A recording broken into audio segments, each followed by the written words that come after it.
शाम का समय था और सूरज ढलने लगा था। गांव का एक युवक अर्जुन अपने दोस्तों के साथ पुराने किले में जाने का प्लान बना रहा था। किले के बारे में कहा जाता था कि वहां किसी डायन की आत्मा भटकती है। गांव वाले उस जगह को श्रापित मानते थे और वहां जाने से डरते थे, लेकिन अर्जुन और उसके दोस्त इस अफवाह को मजाक मानते थे। वो लोग किले की ओर बढ़े। किला टूट चुका था, दीवारों पर बेलें चढ़ी हुई थी और हर तरफ सन्नाटा छाया हुआ था। किले के अंदर घुसते ही उन्होंने एक कमरा देखा। कमरे में एक पुरानी लकड़ी की मेज पर एक पुरानी काली धूल से भरी डायरी पड़ी थी। अर्जुन ने जैसे ही डायरी खोली, उसकी आंखों में एक भयानक चमक आ गई। डायरी किसी महिला की थी और उसके अंदर उसकी दर्द भरी कहानी लिखी हुई थी। डायरी के पहले पन्ने पर लिखा था, मेरा नाम रुखसाना है, लोग मुझे चुड़ैल कहते हैं, लेकिन मैं भी कभी इंसान थी। इस गांव के ठाकुर ने मेरे परिवार को मार डाला और मुझ पर झूठे इल्जाम लगाए। मुझे गांव के लोगों ने डायन घोषित कर दिया। उन्होंने मुझे इस किले के अंदर बंद कर दिया और जिंदा जला दिया। मेरी चीखें आज भी इस किले की दीवारों में समाई हुई हैं। मैं बदला चाहती हूँ। यह पढ़ते ही अर्जुन और उसके दोस्तों को कमरे में हल्की ठंड महसूस होने लगी।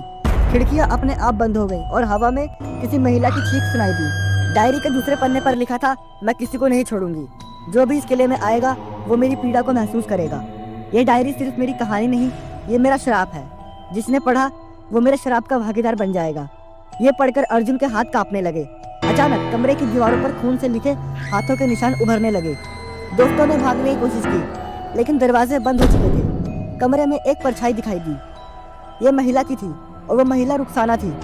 उसकी आंखें जलते हुए अंगारों जैसी थी और उसके लंबे काले बाल हवा में लहरा रहे थे। उसकी आवाज गूंजने लगी, तुमने मेरी डायरी पढ़ी है, अब तुम सब कभी इस किले के बाहर नहीं जा पाओगे।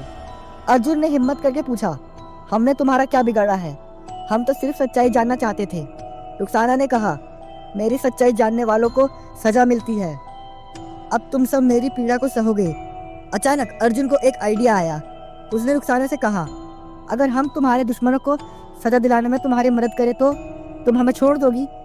ये सुनकर रुखसाना थोड़ी शांत हो गई।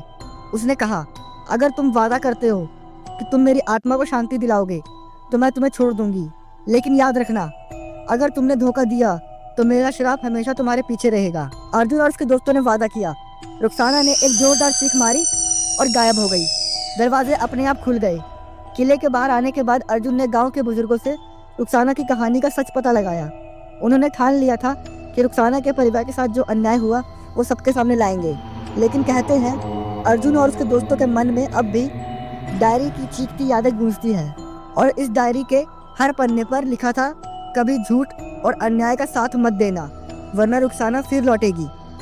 ये कहानी हर बार सुनने वालों को एक सवाल छोड़ती है, क्या रुखसाना की आत्मा को वाकई शांति हुई या वो अब भी हमारे बीच भटकती है? ऐसी अमेजिंग वीडियोस देखने के लिए हमारे चैनल को सब्सक्राइब करें।